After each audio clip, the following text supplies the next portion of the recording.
காட்டின் நடுவில் ஒரு சின்னஞ்சிறிய தேனீ தன்னுடைய அழகான சிறகுகளை இழந்து தனியாக தவித்துக் கொண்டிருந்தது. இந்த உலகமே சுழன்றாலும் தன்னால் மட்டும் ஒரு இன்ச் கூட நகர முடியாத துயரம் அது. மற்ற தேனீக்கள் அனைத்தும் வானத்தில் உற்சாகமாக பறந்து தேன் சேகரிக்கச் சென்றன. அதை அண்ணாந்து பார்த்தபடி அந்த சின்ன தேனீயின் கண்ணில் கண்ணீர். இனி என்னால் பறக்கவே முடியாதா என்று அதன் சிறிய இதயம் நொந்து போனது. அப்போது அங்கே ஒரு சுறுசுறுப்பான அணில் வந்தது. தேனீயின் நிலையை பார்த்ததும் அணிலின் முகம் பாசத்தால் வாடியது. அதன் கண்களில் உதவி செய்ய வேண்டும் என்ற எண்ணம் தெரிந்தது.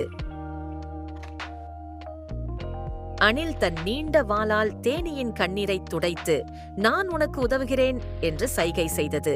அணில் ஒரு பருத்தியை எடுத்து வந்து தேனீயை அதன் மேல் அமரச் செய்தது. உதவிக்கு இவ்வளவு அன்பு போதுமே. இப்போது அந்த சின்ன தேனீக்கு சிறகு தேவையில்லை. அணிலின் தலையில் உட்கார்ந்து அதன் பயணத்தில் தானும் இணைந்தது. அணில் ஓட ஓட தேனீக்கு காற்றில் பறப்பது போன்ற ஒரு உணர்வு.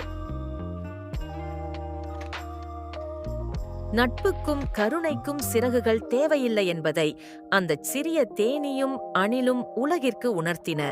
பாசம் எப்போதும் ஒரு புதிய வழியை காட்டும். இந்த நட்பு உங்களுக்கு பிடிச்சிருந்தா ஒரு லைக் பண்ணுங்க, சப்ஸ்கிரைப் பண்ணுங்க.